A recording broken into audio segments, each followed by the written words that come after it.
Encontramos muitas instituições espíritas que, em nome de realizar o trabalho de caridade, passam a desenvolver cada vez mais crescente número de sessões mediúnicas. Há centros que têm 10, 15, 20, 30, 50. Encontramos casas em que havia 70 grupos de mediunidade na instituição e nós nos perguntamos: para que isto? Se as pessoas continuam desajustadas, desequilibradas, brigando umas com as outras, não tendo a mínima noção do para que serve a mediunidade no centro espírita, qual é o propósito do espiritismo diante da mediunidade, ou qual é o propósito da mediunidade em face do espiritismo. Muita gente não imagina a caridade, que também representa a evangelização da criança, para que ela não venha a ser um espírito necessitado de doutrinação. Pouca gente não se dá conta de que o trabalho de doutrinação mais eficaz, mais eficiente, mais devido deverá ser a do próprio médium, dos próprios dirigentes, e não doutrinação só de desencarnados. Então, todas as vezes que encontrarmos uma instituição dedicada quase que totalmente à prática mediúnica, tenhamos a certeza de que isso não é espiritismo. Seja bem-vindo. Seja bem-vinda, que Deus nos abençoe nessa oportunidade divina e nos faça instrumento de sua paz. Que o Cristo, na sua bondade infinita, que os seus emissários que nos acolhem, nos instrui neste momento, possa encontrar em nós as ambiências necessárias para que a sua mensagem seja clara, esclarecedora, libertadora, conforme a vivência da mesma em nossas vidas. A temática desse programa vai ser mais exatamente o que começamos no final do programa anterior, e nada melhor para discutirmos o assunto com o próprio elemento, o indivíduo, a criatura, o espírito, a consciência imortal. Luiz Carlos é apenas uma fração que está aqui para darmos continuidade nesse tema tão polêmico. Porque quando imaginamos, Luiz Carlos, seja muito bem-vindo mais uma vez nesse programa. Obrigado, agradeço pela oportunidade. E o nosso telespectador, que é a causa do nosso existir, você vai representá-los nas dúvidas. Bastante honra. E antes de começarmos o nosso diálogo, vamos fazer um breve relato, um breve aquecimento, porque Allan Kardec, no início, ele nem acreditava nos espíritos, por ser um cientista, por ser um escritor ou alguém que lidava com o mundo objetivo, mas sequer imaginava esse mundo subjetivo. E ele, ainda como aluno de Pestalozzi, e mesmo antes de ser aluno de Pestalozzi, ainda não conhecendo a doutrina, ele desejava sim uma ambiência que acolhesse todos os credos para que nós pudéssemos trocar ideias como livres pensadores. Como aluno de Pestalozzi, embora Pestalozzi entrava na consciência do aluno e trazia o seu conteúdo para fora e levava-os ao encontro da natureza para completar a instrução, ele não encontrou ali ainda as respostas para dar continuidade ao seu intento. Somente mais tarde, quando, por ocasião das Irmãs Fox, mais tarde das mesas girantes, e quando convidado, inicialmente ainda resistiu, dizendo que lidar com os espíritos seria tarefa para desocupados, mas ele se rendeu ao convite e começa o estudo em torno de 1855, para mais tarde, 2 anos após, já estar com a primeira edição do Livro dos Espíritos.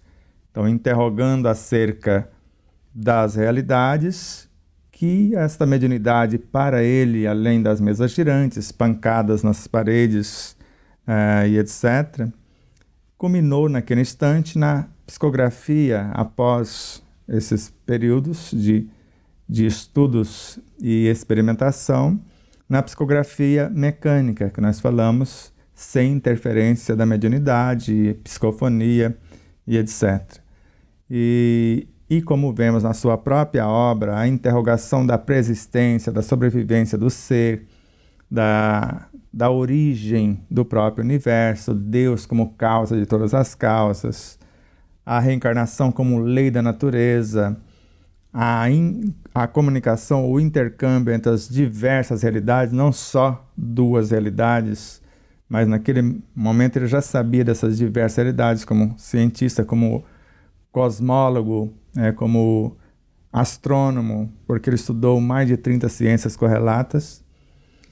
E percebemos que ele começou na mediunidade no sentido mais primitivo do termo e terminou a sua tarefa em pouco mais de uma década, usando a intuição no seu mais alto nível. E vemos alguém dar continuidade, como Francisco Cândido Xavier, por exemplo, esse baluarte do Espiritismo. Primeiro, ele precisar vergonhosamente romper com o movimento espírita para que ele pudesse levar avante a sua obra, porque ele, na visão de muitos, era um obsediado, um louco, um visionário, algo parecido. E, embora ainda se valendo da psicografia mais mecânica, embora tendo um cabedal superior à maioria dos espíritos que por meio dele se expressaram, ele trouxe todo o processo de autocura e parece que ele deixou a cargo da humanidade o benefício e parece que esqueceu de aplicar nele, mas um dos seus pupilos, aplicando o processo de autocura em si, Edivaldo Pereira Franco, curando-se de várias problemáticas a partir dos insights das mensagens do Chico, mas ainda continuando com a psicografia, e Chico sinalizando que a mediunidade do futuro seria a intuição, como nós vamos ver daqui a pouco, com o próprio Chico, com Calderaro no Mundo Maior, com Emmanuel. E hoje vemos na obra de Joana de Ângeles, na obra Entrega-te a Deus, que a primeira tarefa de um médium seria a sua autoiluminação. E em momento nenhum a autora narra sobre reuniões mediúnicas, porque sabemos que as reuniões mediúnicas, conforme vimos com o doutor e mestre em física espírita consciente, como na vinheta de abertura, Dr. José Raul Teixeira, que se as reuniões mediúnicas não servem para que os médiuns se modifiquem, se evangelizem, se moralizem, então para que serve? Porque nós temos a ingenuidade de achar que por manifestar um espírito estamos fazendo um grande feito. Quando na realidade, se eu mudo, conforme está nas obras do próprio Kardec, que percebeu muito cedo e grafou na obra Viagem Espírita de 1862, que mais tarde Ivone do Amaral Pereira, sendo interpelada por jovens em busca de fenômenos, e antes de fazer os tais fenômenos, que ela era uma médium de efeitos físicos e várias outras mediunidades, ela disse: eu estou me lembrando agora, e o que eu vou dizer agora está na obra Ivone, a Médium Iluminada. Estou me lembrando agora da grande satisfação que tivera Kardec na viagem que eu citei, que deu origem à obra, quando encontrou grupos que não tinham mais a mediunidade ostensiva, nem a comunicação direta com os espíritos, e o que interessava a esses grupos era a vivência do Evangelho do Cristo, já estudado e facilitado pelos espíritos, porque o objetivo dos espíritos é estudar o Evangelho do Cristo, comentar, discutir e colocar esses ensinos ao alcance de todos. E o que já existia na doutrina de 1857, que saiu o primeiro volume do Livro dos Espíritos, até 1862, porque em 1859, no mês de março, ele soltou um artigo, no mês de maio outro, que a era da curiosidade do fenômeno já havia passado.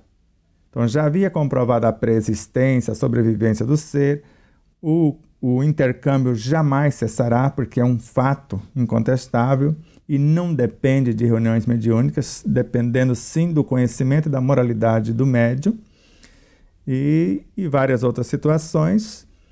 E ele percebe que esses elementos participantes desses grupos o que lhes interessava era a vivência do que já tinha sido compreendido e tinha como norma a caridade como um processo, como Kardec define nessa obra, de sublimação da personalidade, do que estava encarnado. E mais tarde na obra O Céu e o Inferno, ele como se decretasse ainda uma vez, porque naquele momento a era da curiosidade já havia passado. O da filosofia havia chegado, que era o estudo profundo para a compreensão das forças e das leis, e o da moral estava chegando. E pelo jeito para esses grupos já tinha chegado em 1862. E no livro O Céu e o Inferno, melhorados os homens não fornecerão ao mundo espiritual senão melhores espíritos. Então o investimento dele era no encarnado, porque ele percebeu, por ocasião do estudo que foi levado a efeito nos artigos de dezembro de 1862 na Revista Espírita, que pior do que os obsessores seriam as nossas más inclinações. Então são elas que os atraem. E ele percebe, por ocasião do Coronel M, que veio queixar-se que os espíritos estavam lhe perturbando, e ele, por conhecimento de causa, falou, não é possível, porque as más inclinações eram piores do que eles, então as más inclinações daquele moço é que estava os atraindo, se fosse o caso. Mas sendo possível, vamos supor que fosse possível eles lhe perturbar, você não iria vencê-los com baionetas. Então não é com essa guerra que você conhece. Então a guerra seria moral. Então torne-se mais forte do que eles moralmente que você vence a batalha. E Kardec percebe muito cedo que reunião de desobsessão não funcionava se o obsediado não mudasse o seu comportamento. E até os próprios espíritos, conforme ficou também grafado na Revista Espírita, e mais tarde também ficou em obras póstumas, vieram queixar-se para Kardec. Acusam-no de certas contrariedades, desgostos amorosos e certas aberrações até das quais somos inocentes. E ele conclui que não raramente somos nossos próprios obsessores e decreta mais uma vez, antes de quem quer que seja almejar domar o mau espírito, precisa cuidar de domar-se. Por isso que há muito tempo a gente está falando, e não é uma profecia, é uma realidade, que as reuniões mediúnicas, nos moldes que Allan Kardec já aboliu naquele tempo, estão com seus dias contados. Porque nós estamos na era da transição planetária, no mundo de regeneração, no qual cada um será o templo de Deus. Mediunidade é 24 horas por dia. Eu nunca vi na obra de Kardec que mediunidade é só durante uma hora e pouco, um dia ou mais de um dia durante a semana na casa espírita. Mas conforme o Livro dos Médiuns, conhecimento de causa e os valores morais, a mudança moral do indivíduo é que dá a definição da sua própria mediunidade e as parcerias com as quais ele vai lidar-se. Então, fazendo esse introito, e alguns espíritas arrepiam-se quando nós falamos disso, por isso usamos a autoridade de Dr. José Raul Teixeira para nos dar um aval aqui, para nos fortalecer. Pedimos socorro a ele, pela lucidez em pessoa, pela capacidade de conhecimento mediúnico e etc. E ao mesmo tempo, lembrar às criaturas que, se ainda desejam o mediunismo, o fenômeno, pelo menos sigam as normas que Kardec aconselhou no Livro dos Médiuns. Não entre, não pise numa reunião de fenômeno ou fenomênica sem conhecer toda a teoria a respeito da mediunidade, porque ele próprio, o Kardec, não admitia alguém participar de uma reunião mediúnica por curiosidade vã, ou na desculpa que eu estou ali, vou manifestar um espírito, você doutrina tal espírito, e nós estamos ajudando esses espíritos. Não é isso que vemos no Evangelho segundo o Espiritismo. Lá está muito claro, quem ama em profundidade seus irmãos em sofrimento, isenta-se das angústias da alma, das dores do corpo, E qual o pensamento, qual o sentimento, qual o coração suficientemente perverso que resistiria ao contato do verdadeiro amor? Ele cede mesmo a contragosto. Eu não vi ele falar de reunião mediúnica ali no Evangelho segundo o Espiritismo, eu vi falar de uma mudança de um arrastando o contexto, como aconteceu com Leon Denis, que comprovou isso na prática também, como o caso de Gabriel Delane, de Ernesto Bozano, de Camille Flammarion, de Alexandre Aksakoff, de vários outros luminares que presenciaram essas realidades. Então, a partir desse introito e de acordo com as perguntas que nos fizeram, então vamos ver o futuro, porque já vemos muitas casas espíritas que os médiuns não manifestam mais espíritos, porque os próprios espíritos, inclusive os ditos pretos velhos, caboclos, índios, conforme nós temos a notícia de um espírito que apresenta com o arquétipo preto velho, e no caso do Tupinambá, isso eu posso falar com conhecimento de causa e com autorização da Dona Rosa em Dourados, Mato Grosso do Sul, ela é médio de manifestação. Então, usa o que nós chamamos de incorporação erroneamente. Então, o espírito Tupinambá manifesta através dela e ela já está quase entregando o bastão para sua filha Adriana, porque ela vem da Umbanda e agora no Espiritismo, e o próprio espírito dizendo que com a Adriana não será da mesma forma que está acontecendo com a mãe. Ele quer parceiro a partir da mediunidade dela e não instrumento. Então, ele não vai manifestar através da Adriana, mas sim a Adriana vai sair do corpo e trabalhar ombro a ombro com ele, porque ela é um espírito também. Muito bacana. Fizemos até um ensaio com a Adriana, frente a uma plateia de quase 200 pessoas, ela saindo do corpo e pacificando vários espíritos que estavam manifestando através de uma tosse seca, que nós chamamos de manifestações emocionais. E naquele caso da tosse não eram entidades, eram manifestações dos próprios indivíduos que estavam na plateia. E a coragem do dirigente da casa, que suspendeu a chamada reunião mediúnica para que ela fosse ao vivo e a cores nesse novo formato. E hoje vemos dirigentes de casa quase enlouquecidos e os médios se vendo obrigados a mistificar para atender à vaidade dos tais dirigentes, sendo que na reunião que uma amiga minha participa, eu vou isentar de falar o nome dela por conta da casa que ela frequenta, porque senão ela vai ser levada para a fogueira. Então, os espíritos que manifestam nas reuniões que ela conduz são basicamente encarnados ou as expressões, manifestações dos próprios medianeiros. Raros são os espíritos desencarnados que expressam-se por lá. Então, os tempos são outros e a mediunidade precisa ser 24 horas por dia. E com a mediunidade intuitiva, que é fruto da vivência do indivíduo, onde quer que estivermos, nós podemos perceber um espírito necessitado, orientá-lo, sem precisar do processo ou das reuniões mediúnicas, que talvez não daria tempo. É ali, naquele momento, naquele lugar, que necessita-se da informação. Então, tendo a casa espírita o compromisso de escola, antes de ser escola, de um lar que acolhe, de uma escola que instrui, para que a criatura, por meio da instrução, se liberte através da vivência, pode transformar-se num hospital, mas cujos médicos são os próprios pacientes. Começar o trabalho. Como na casa espiritualista, vamos colocar assim, porque já não é mais totalmente a Umbanda e ainda não é o Espiritismo. Então está no meio termo, porque é um caminho. Então a casa é de acolhimento, de orientação e cura espiritual, sob a regência do pai Benedito, do pai Joaquim, pai João da Mata, vovó Maria Léguas e vários outros espíritos que se apresentam com esses arquétipos, eles mesmos falam. Acolher, nós te acolhemos, como se fosse esse lar de esperanças.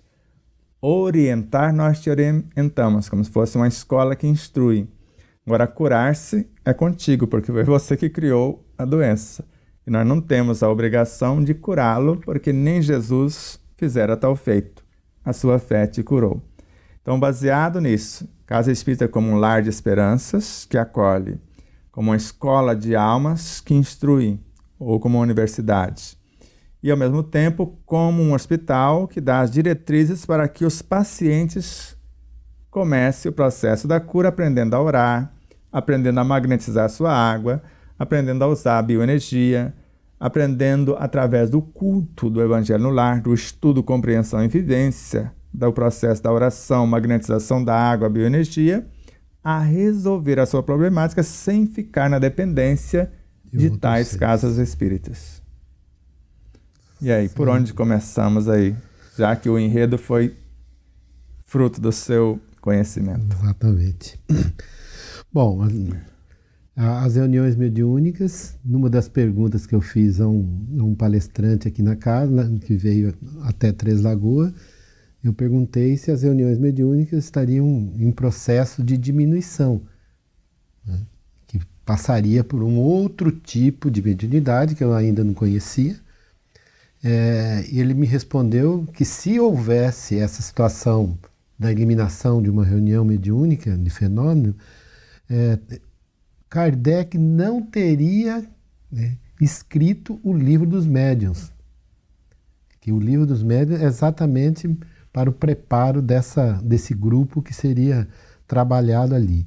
Eu notei, né, porque ele ainda não tinha ideia que a mediunidade seria essa mediunidade de 24 horas. Seria uma mediunidade só do tempinho ali.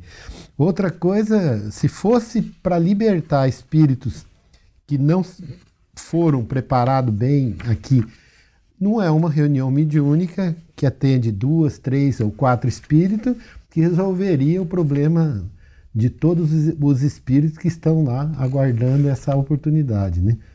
E é lógico que não é por esse caminho. Alguns afirmam que essas reuniões mediúnicas, na verdade, é o único processo capaz de auxiliar esses espíritos que estão do lado de lá. Que lá eles não conseguem, né, serem orientados pelos espíritos de luz. E que eles teriam que receber esse auxílio aqui de nós, ainda bem cheio de probleminhas, que contribuiria com eles aqui, porque os seres que estão lá na luminosidade, já todo preparado já para esse tipo, eles não ouviriam, mas ouviriam nós. Então vamos falar um pouquinho sobre essa pergunta aqui, né? Fale sobre a mediunidade do futuro. Não vamos deixar a mediunidade do futuro ainda, vamos nesse fato que você disse. Então, baseado na obra Nosso Lar de André Luiz, supondo que André Luiz seria aceito por esses espíritas que estudaram o espiritismo e perceberam que ele não começou com Kardec, porque é uma doutrina eterna, conforme a questão 145 do Livro dos Espíritos, e não terminou com Kardec, porque algo eterno não tem começo, meio nem fim. E ao mesmo tempo que Kardec, ele próprio, nunca afirmou, eu disse alguma coisa. Ele sempre afirmou, eu organizei o que me disseram, o que vieram até a mim. E antes ele pensava que as notinhas de rodapé eram dele. Mas ele percebe mais tarde, por ocasião da manifestação do Espírito de Verdade, que é o próprio Jesus, conforme lemos no Livro dos Médiuns e confirmamos no Evangelho segundo o Espiritismo, e fica muito claro que nem as notinhas eram dele só, mas orientados.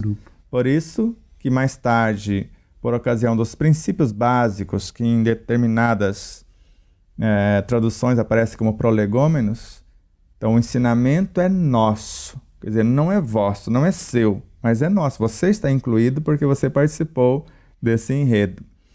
De modo que o Espiritismo caminha com o progresso e jamais será ultrapassado, porque ele passou o bastão tecnicamente, a parte filosófica em especial, para Leon Denis, que foi considerado o apóstolo do Espiritismo. E vamos ouvi-lo então. O Espiritismo não dogmatiza, quer dizer, dogma é aquilo que não pode ser mudado. Quer dizer, o Kardec escreve o Livro dos Médiuns e o Livro dos Médiuns sempre estará valendo. E não é assim que é o Espiritismo. Então, o Espiritismo não dogmatiza, não é uma seita nem uma ortodoxia. Muitos estão pensando que ele é uma seita, algo dogmático ou até uma ortodoxia, porque tem muita gente ortodoxa. É uma filosofia viva, patente a todos os espíritos livres e que progride por evolução. Então, não faz imposição de ordem alguma, propõe. E o que propõe apoia-se em fatos de experiências e provas morais. Não exclui nenhuma das outras crenças, mas se eleva acima delas e abraça-as numa forma mais vasta, numa expressão mais elevada e extensa da verdade. E no próprio ensino, ou nas obras de Kardec, na Gênese, por exemplo, no capítulo 1, no item 55, está exatamente assim. O Espiritismo não estabelece um conjunto de princípios absoluto, senão o que se acha evidentemente demonstrado ou o que ressalta logicamente da observação, entendendo-se com todos os ramos da economia social, quer dizer, com todos os segmentos filosóficos, científicos e religiosos, aos quais dá o apoio das suas próprias descobertas, assimilará sempre todas as doutrinas progressivas, que progride por evolução, conforme Leon Denis, de qualquer ordem que sejam, desde que haja assumido o estado de verdades práticas e abandonado o domínio da utopia, sem o que, se não fizer isso, ele se suicidará.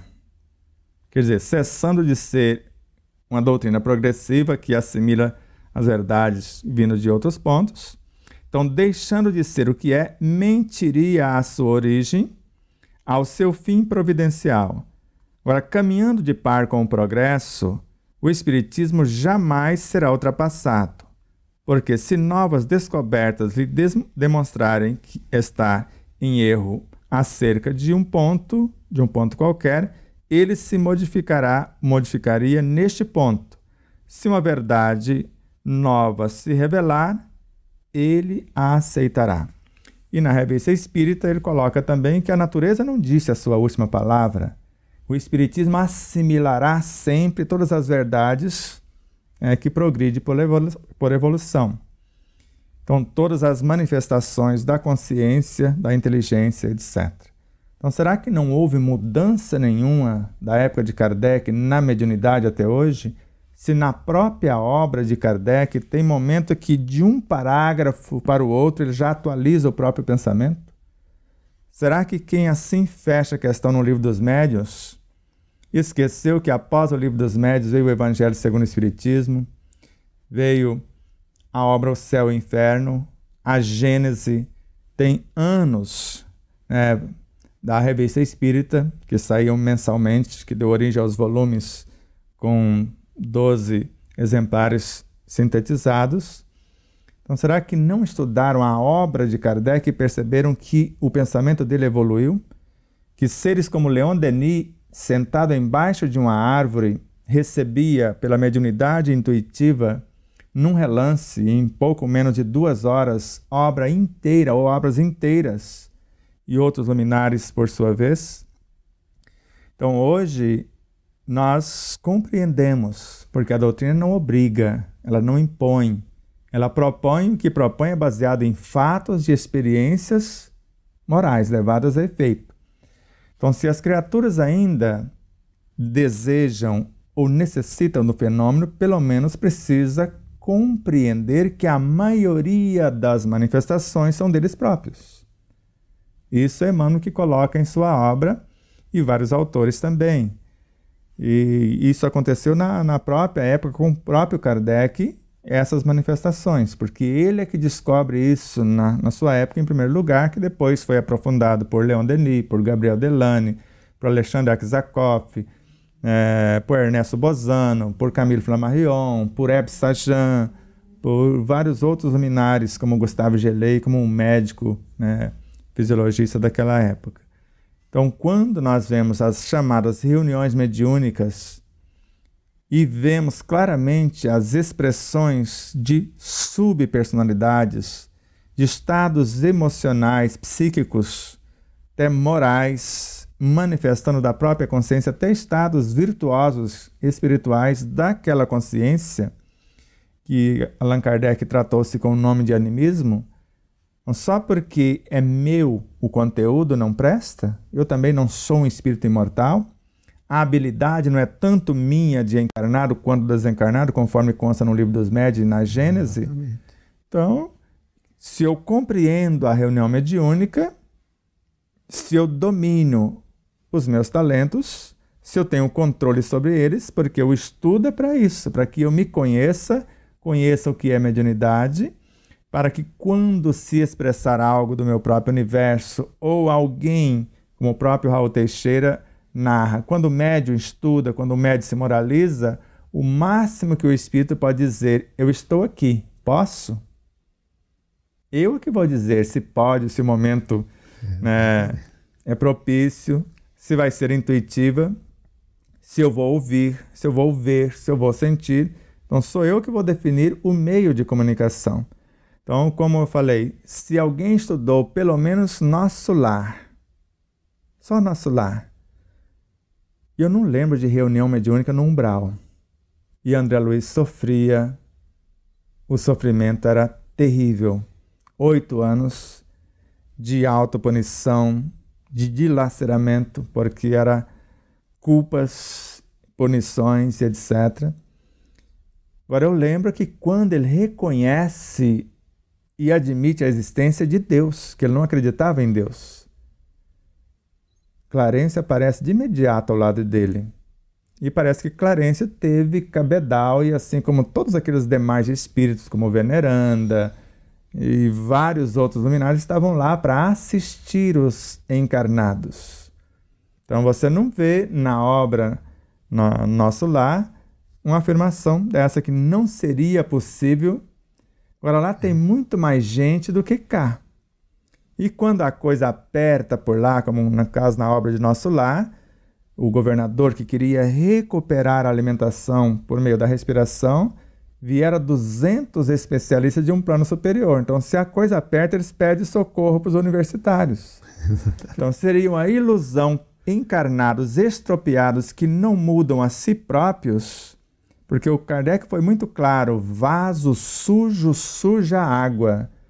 E Manuel Filomeno de Miranda, mais claro ainda na obra Trilhas da Libertação, quando ele mostra, se realmente eu sei o que estou fazendo, se realmente eu tenho um preparo, e no simples culto do Evangelho no Lar eu sei que 6 horas antes já está chegando espíritos para assistir o estudo, e até onde me consta, no estudo do Evangelho no Lar, não tem manifestação mediúnica.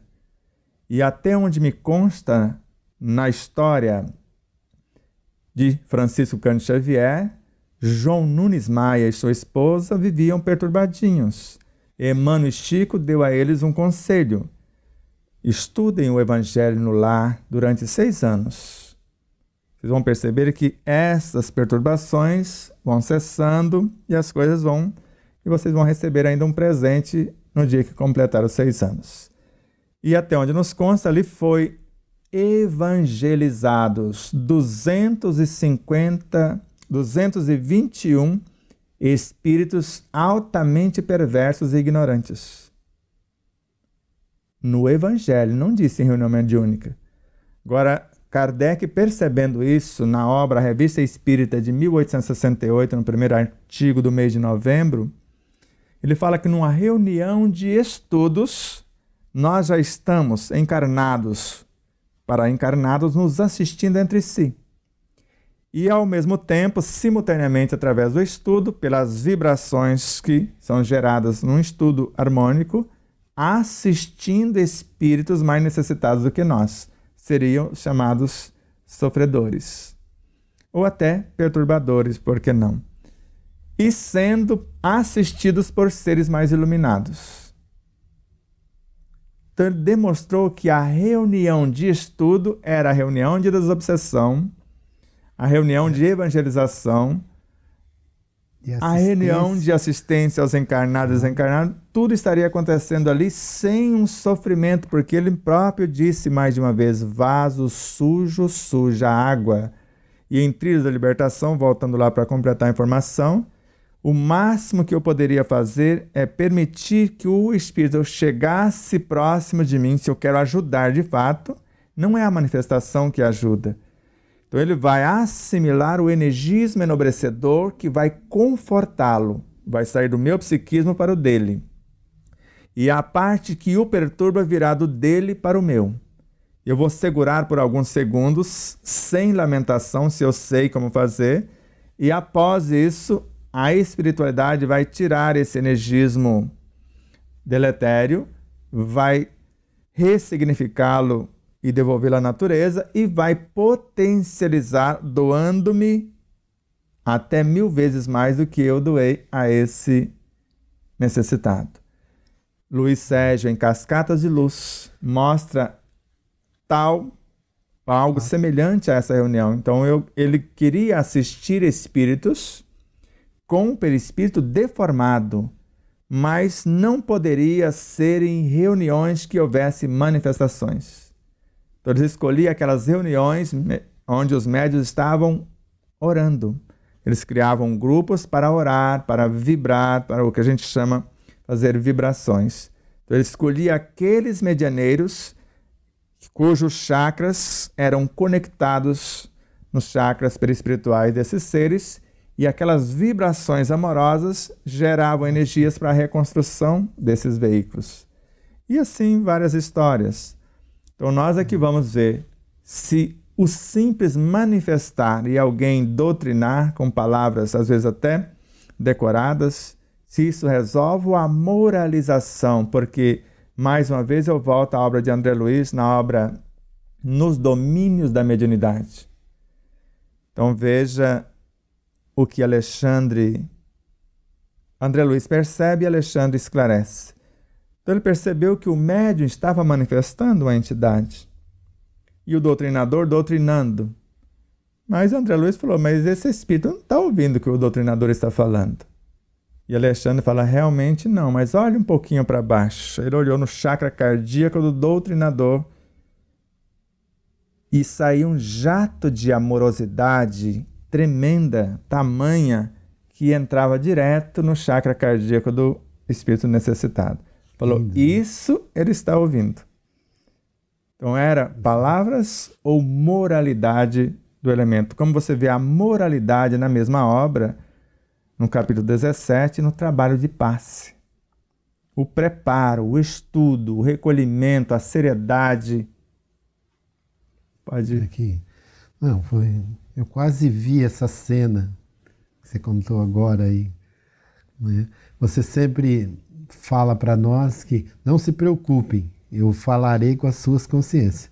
Seria esse jato conectando a consciência com consciência. Né? Espírito, individualidade com a própria individualidade que está conduzindo aquela situação. É muito interessante isso daí. Eu quero voltar novamente a um tema, depois pular isso aí. Você falou que preparando homens no caminho do bem, teremos espíritos mais bem preparados e menos reuniões mediúnicas de desobsessão. O Raul falou ali, você pode me corrigir, sobre as crianças. Pouco ou menos valor se dá à evangelização infantil. E à juventude. E à juventude. E ali ele está falando que se nós prepararmos a evangelização infantil e a juventude, teremos homem de bem e espíritos bem preparados e melhorados lá. Então vamos espíritos comentar. Que se aprenderam a perdoar aqui, a reconciliar aqui, porque Joana de Ângeles, em uma de suas obras, ela narra que estamos aqui para reconciliar conosco mesmo. Eu não estou aqui para reconciliar com obsessores. Kardec também percebeu isso. E ele fala, Kardec, em Obras Póstumas, talvez a nossa tarefa é resgatar o obsessor. Então eu mudo primeiro, porque eu tenho a doutrina a meu favor, ele ainda não a conhece, e pela minha mudança, eu levo comigo nesse campo vibracional. Porque se eu tenho ligações, cada mudança em mim, segundo Leon Denis, então a mudança que acontece em mim reflete no contexto. Quer dizer, todos os espíritos com os quais eu esteja conectado direto ou indiretamente, eles vão receber essa vibração amorosa quando eu mudo o meu modo de pensar, a maneira de coordenar os meus sentimentos, a disciplina no falar e a minha conduta na ação. Beleza. Eu quero lembrar também aqui, nós tivemos uma reunião quando você falou sobre o atendimento fraterno, né? Sem manifestação, sem nada. No último atendimento fraterno na nossa casa, uma das coordenadoras entrou de um jeito, solicitou o auxílio, né, fraterno dos espíritos que estariam administrando aquela reunião por uma situação que não precisa falar. Eu senti como ela entrou, só que no decorrer da reunião ela falou, opa, alto lá. Eu sei o que está acontecendo. Não é ele. Sou eu. É o meu orgulho, o meu egoísmo que viu nele essa situação. Que bom. Agora sim eu estou melhor do que eu entrei. Então foi um atendimento fraterno sem manifestação.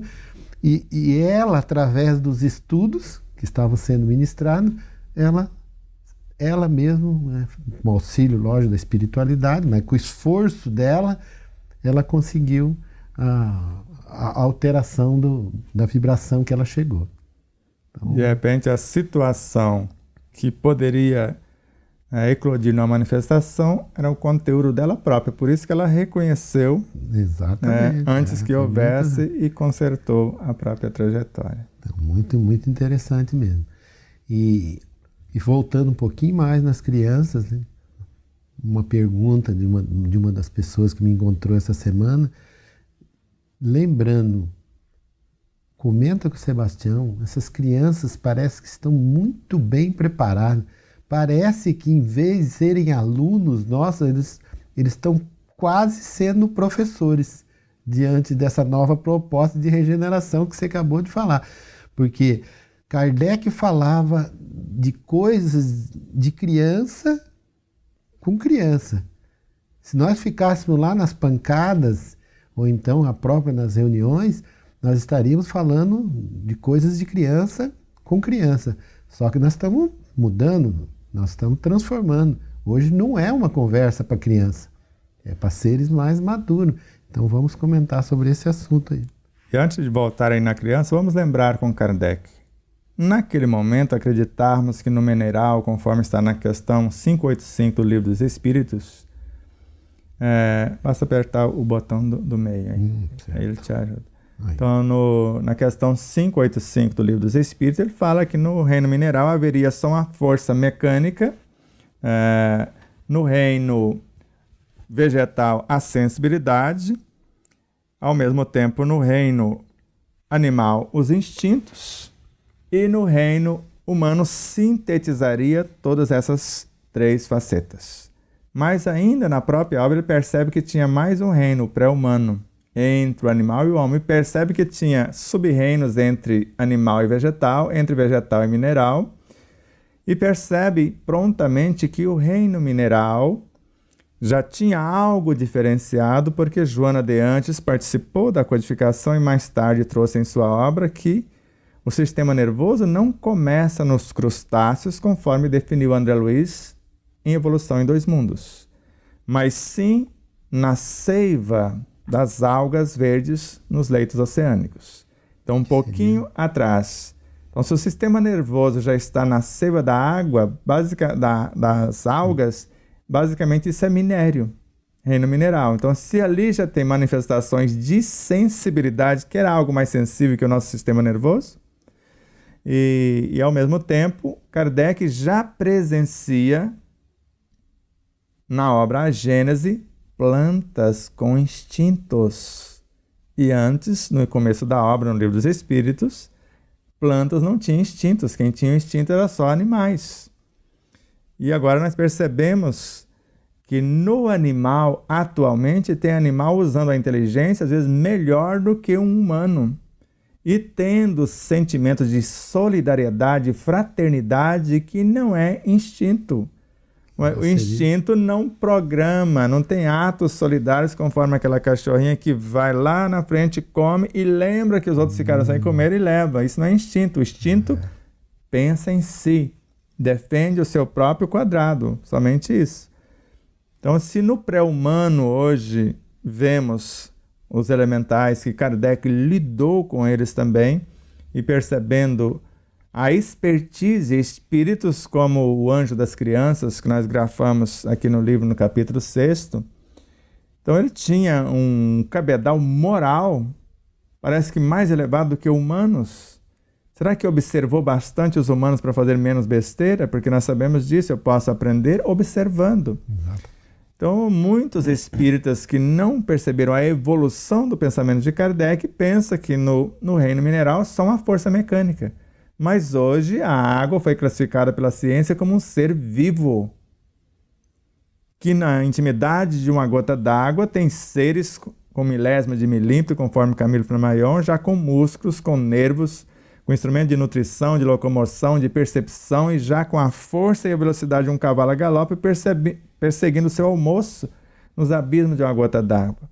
Então, se na água já tem tudo isso, o que diria Kardec? Eu garanto a você que nenhuma das obras de Kardec ficaria como está se ele estivesse aqui, se ele voltasse agora. Sim. E com certeza ele já está manifestando em N consciências, porque ele acreditava que o espírito é como um sol. E ele, como o sol de nossas almas, porque é um dos mais lúcidos discípulos de Jesus, pode estar direcionando cada um de nós que quer de fato compreender a doutrina, que ele foi um dos organizadores mais lúcidos naquele momento, porque ela não começou com ele, então alguém organizou algo antes dele, como Zoroastro, Hermes, Trismegistos, vários luminares, até chegar à sua vez. Lembrando sempre que alguém chega, leva o conhecimento até um ponto, e tem que aparecer alguém que pegue daquele ponto e dê continuidade, né? Exato. E porque hoje, senão nós ficaríamos presos lá nas pancadas, né? exato. Que foi o primeiro Hoje, trabalho. A gestação, já que nós vamos falar de evangelização infantil, vamos falar da evangelização juvenil. Então, basicamente, o líquido amniótico no qual o bebê está mergulhado é água. E mais de 85% do seu próprio corpo é água. E a água é um ser vivo. Um ser vivo que em meio segundo os pais transformam ela num veneno ou num medicamento. Que o espírito estaria sendo evangelizado no ventre, por ocasião do culto do Evangelho no Lar, que se estuda, se planeja, sou eu que abro a lição, não transfiro a minha responsabilidade para os espíritos. Nem ao acaso. Nem ao acaso, sou eu que vou abrir o que eu necessito e desejo alinhar os meus pensamentos, sentimentos, palavras e atitudes, assim como a parceira, porque nós almejamos conceber filhos. Então eu crio a ambiência para atrair espíritos segundo a ambiência que eu criei.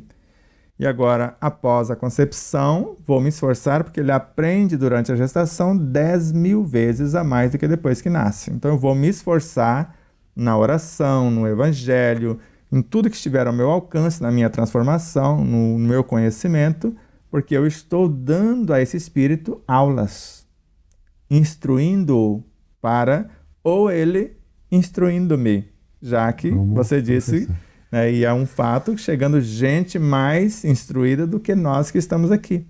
Então, por isso que a mãe fica mais sensível, mais sábia durante a gestação, o pai também, o lar muda totalmente a partir da visita desses espíritos mais capacitados. Mas se eu não criar a ambiência para que os elementos constitutivos do corpo, porque são elementos instintivos e também do universo das sensações, da força mecânica, né, das energias do pré-humano e várias outras dos humanos e até frações de forças angélicas, então eu estou criando a ambiência. Se essa ambiência não é harmônica, é mais instintiva do que intelectiva e afetiva, então esse corpo pode dificultar a manifestação desse ser.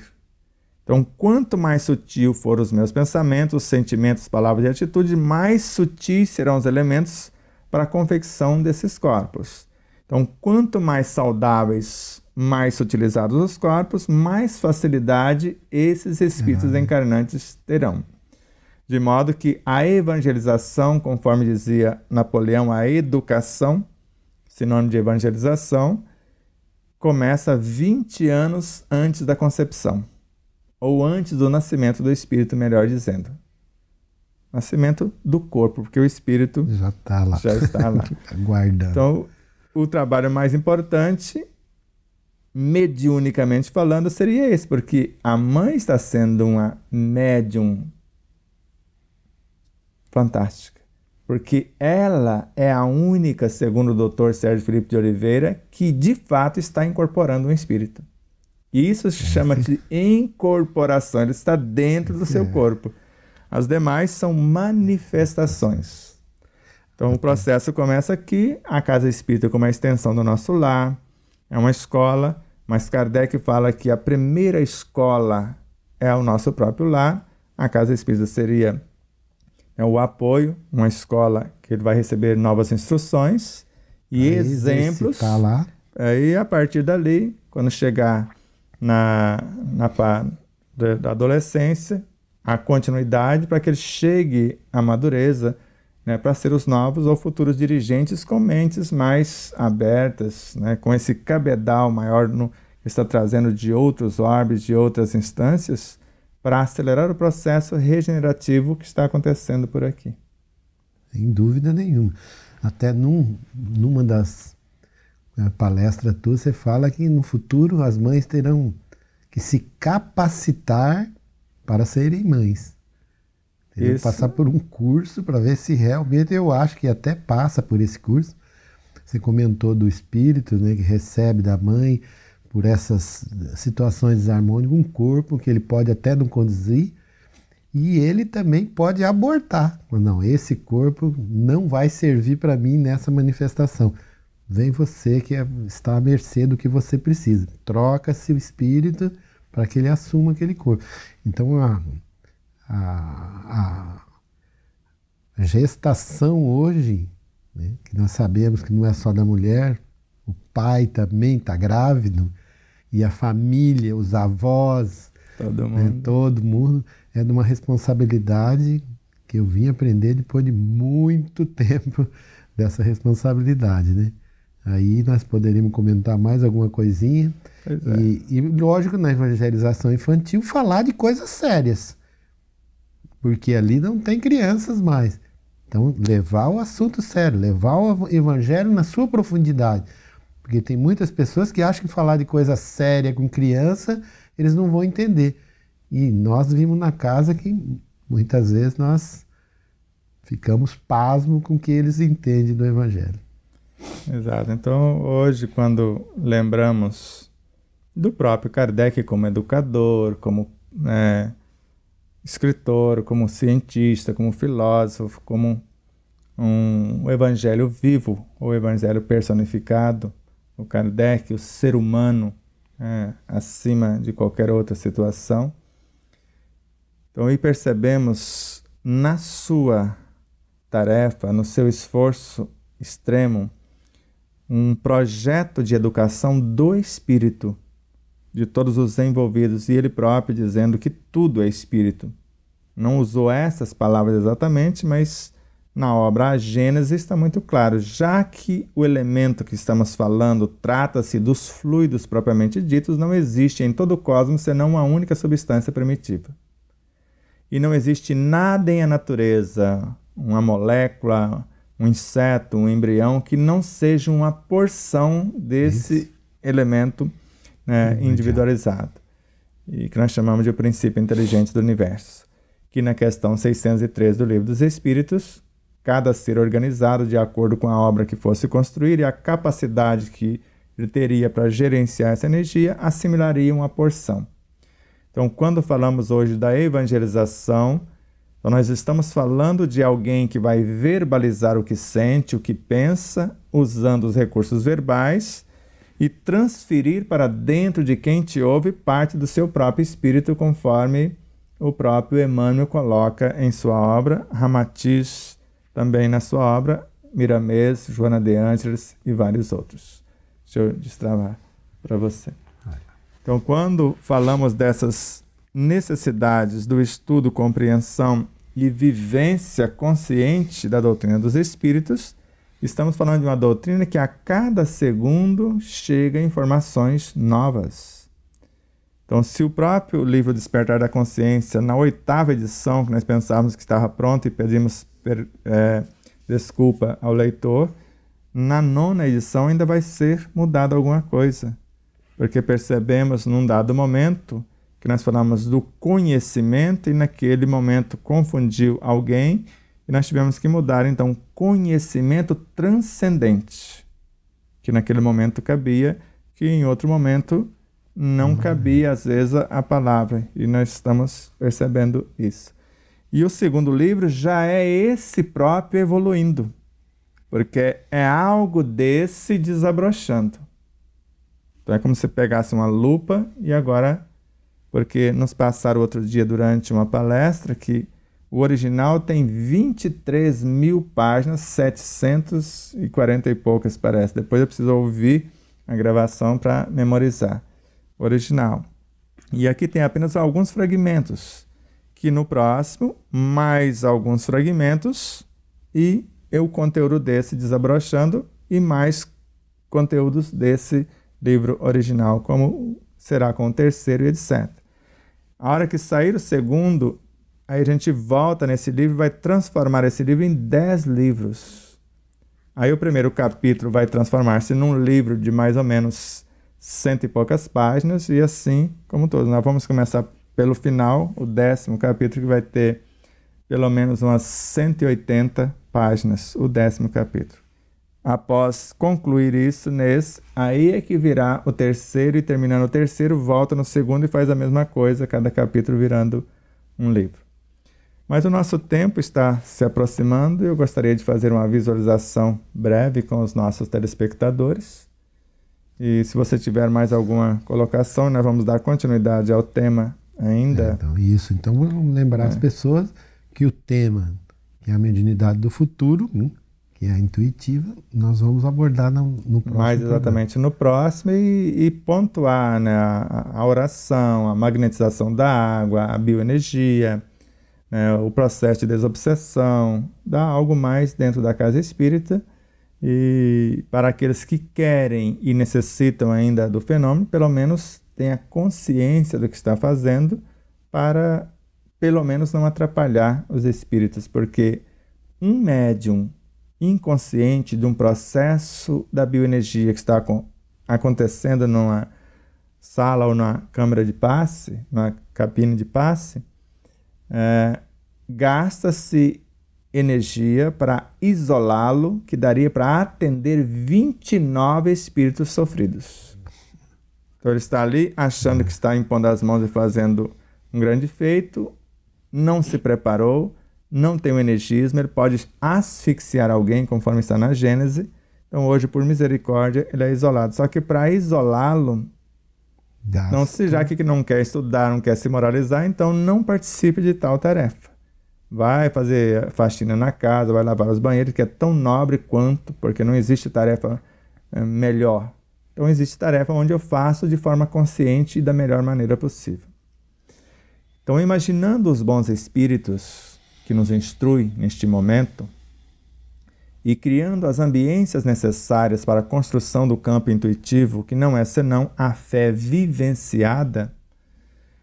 Então, ao som da música que o Anderson vai começar a colocar, e ao mesmo tempo dessas belíssimas imagens que você pode, ao mesmo tempo, olhar para elas, ora abre os olhos, ora fecha os olhos, e vai imaginando você, alma encarnada, porque o espírito é um todo unificado, segundo Miramês, e ao mesmo tempo a mínima parte encarnada na matéria.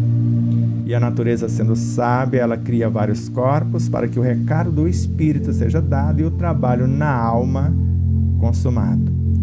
E esta alma que está sendo fabricada, conforme Ernesto Lozano, após a sua completude, sublimação, ela será integrada na individualidade que a edificou.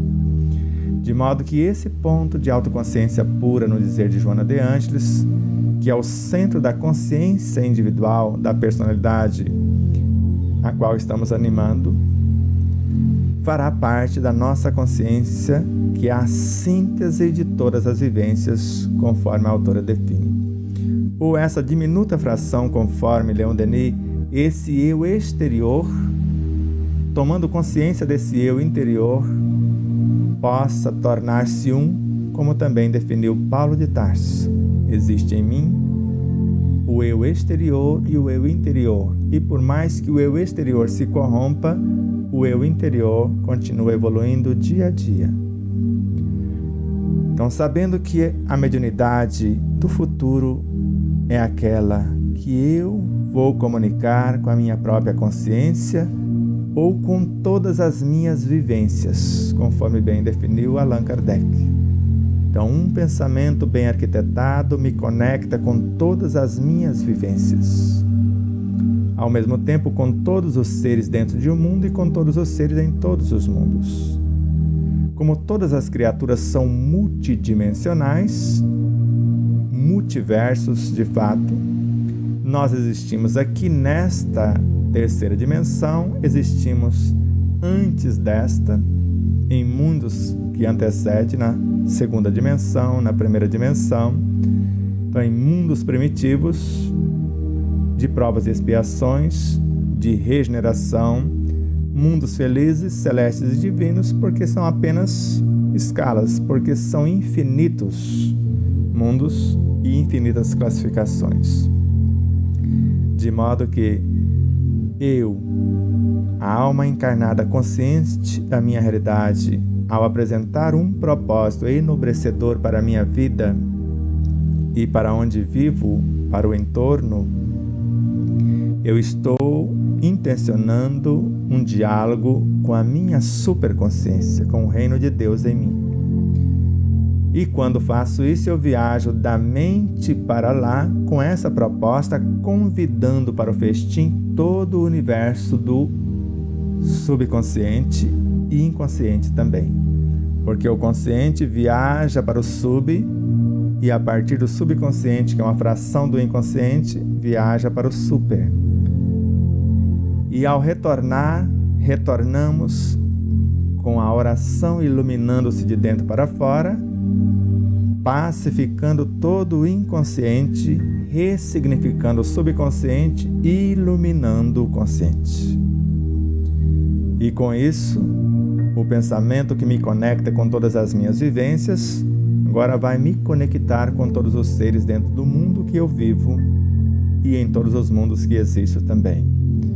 Porque se Miramês narra, se Joana de Ângeles narra que o espírito tem quase a idade do universo e a mente é uma emanação desse espírito, Miramês narra que a mente é um macrocosmos em miniatura.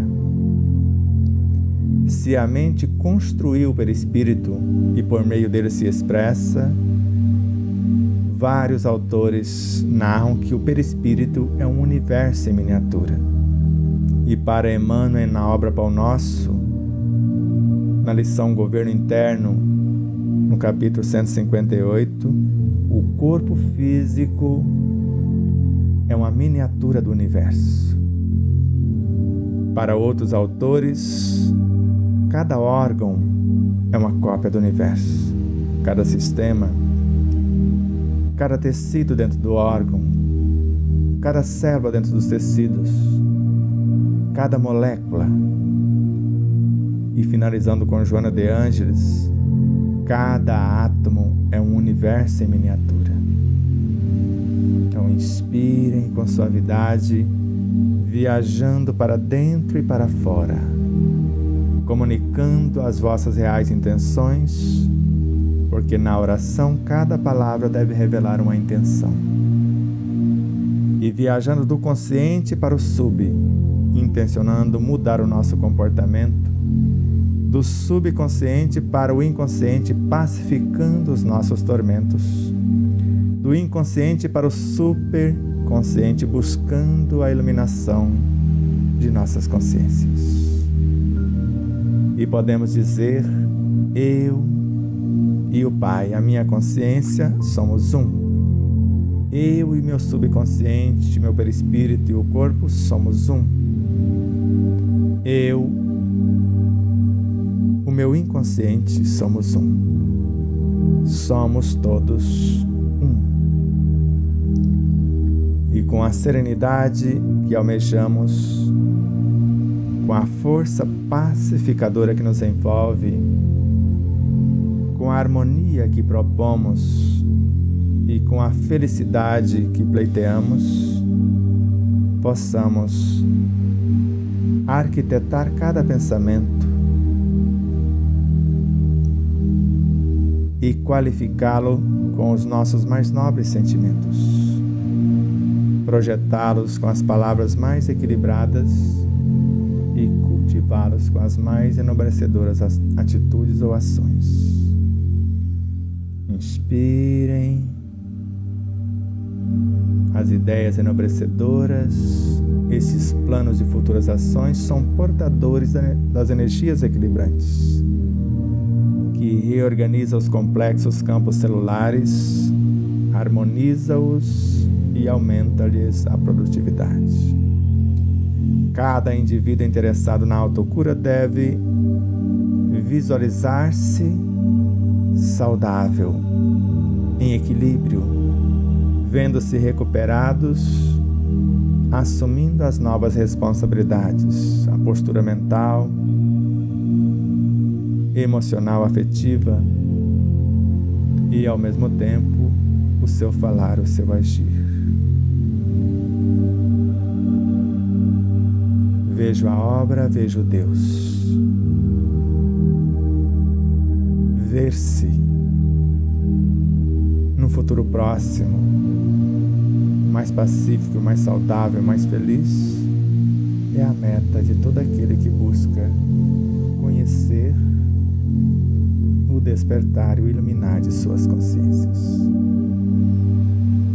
Volte ao normal, se abracem, tudo está em paz. Então rogamos a Deus neste momento que multiplique milhões de vezes o gesto de carinho por meio da sua audiência para conosco, para com o programa O Despertar da Consciência, para com o Ensino Universal dos Espíritos, neste 16º programa. Como Luiz Carlos mensurou, no programa que vem vamos ficar mais efetivamente na mediunidade intuitiva, ou comunicar-se consigo mesmo e com outras consciências. E depois vamos dando sequência. Provavelmente ainda o outro programa vai ser ainda sobre a mediunidade. Vamos ver como vai transcorrer. Agradecemos aos nossos orientadores espirituais, a todos os amigos que nos acolhem e nos amparam, às expressões de nossa própria consciência e às outras consciências que estão na nossa frequência, às vezes um pouco abaixo, um pouco acima, dependendo da necessidade. Alguém nos sustenta, alguém nos instrui. De modo que os patrocinadores, como José Benedito, que está à frente da Pousada Colonial em São Luís, no Maranhão, mas lá com um gerente, e ao mesmo tempo no Hotel Del Príncipe, em Marabá, Pará. Ambientes acolhedores, belíssimos, equipe bem treinada, amorosa, competente. Vá visitá-los. Próximo ao aeroporto de Marabá, uma cozinha belíssima, ambiente de primeira grandeza. Só você visitando, preços justos, atendimento especial. E assim como no centro antigo, a de São Luís, a pousada colonial. Então visite, comprove, divulgue, se você gostar, e com certeza gostará. E ao mesmo tempo, a Alvorada Veículos, em Três Lagoas, Mato Grosso do Sul, sob a regência do Vanderlei, do Márcio, do Bruno, dos seus familiares e amigos que compõem a equipe, que visa o respeito das leis dos homens e a compreensão e vivência das leis divinas. Veículos acima de qualquer suspeita no sentido de qualificação, eles sabem o que fazem, fazem com amor, com sabedoria, te orienta acerca do veículo, da documentação, tudo que você necessitar acerca do produto que eles ofertam, com garantias, com tudo conforme as diretrizes estatutárias das leis. Então, agradecemos a esta equipe, a esta empresa, rogando a Deus, assim como para a citada anteriormente, que multiplique milhões de vezes o esforço bem direcionado de cada um. E por fim, a Matsumoto Imóveis, que está fazendo um trabalho belíssimo para cuidar do seu imóvel, para alocá-lo com preço justo, para vendê-lo se você quer vender, para que você possa adquirir também, para que o investimento seja bom para quem compra, para quem vende, para a empresa, para os corretores. Ela se esforça ao extremo para estar acima da lei dos homens e já está galgando novos degraus na busca das leis, da compreensão e vivência das leis divinas. Então, a força da justiça, do amor e da verdade possa multiplicar as possibilidades para o florescimento desta empresa, assim como de outros colaboradores que se achegarão para este cenário. Se você quiser adquirir o livro, entre no site despertardaconsciência.com.br, na nossa loja virtual, ou lá tem no Fale Conosco o WhatsApp, tem o telefone que é 11 2455 8138, você fala diretamente com a Neuza Marques. Se quiser comprar diretamente no site, então basta você ir na loja virtual. Se tiver dificuldade com o site, é no 3436712237, fala com a Jussara ou o Fernando. Inscreva-se em nosso canal, nos sentiremos honrados se você puder fazer isto. Clicar no sininho para que você possa receber as publicações futuras. Então compartilhe os vídeos, curta, nos ajude a propagar essa ideia. Agora, se quiser comprar como distribuidor, como um site, num volume por atacado, fale com a megalivros.com.br sobre a regência do Alexandre Marques e sua equipe. Então é a distribuidora oficial do livro. Inclusive esse trabalho belíssimo da 8ª edição foi construído, foi edificado pela editora Bezerra de Menezes sob sua regência, e a distribuidora é a Mega Livros. Tanto esse quanto esse com Airô, Luiz, que eu resisti, e é o livro que mais vende hoje, dos 3 formatos. Esse aramado, o que é fácil o seu manuseio, bem prático. Ao mesmo tempo, esse aqui é com costura reforçada, capa dura com costura reforçada, então ele não machuca. Então essa obra é da editora Bezerra de Menezes, da equipe do Alexandre, e as ideias partiu dele próprio com sua equipe. E a mudança do nome fez sem a nossa consulta, porque se fosse nos consultar, talvez não autorizaríamos, e o livro na cor que estava totalmente apagado, ele não aparecia. Então, nosso carinho, ternura e gratidão aos técnicos, a Anderson de Castro, César Ayala, a Vilma Camargo, ao Luiz Carlos, a sua esposa Marília, a toda a equipe, a todos os irmãos. Gratidão profunda, muita paz. Até a semana que vem.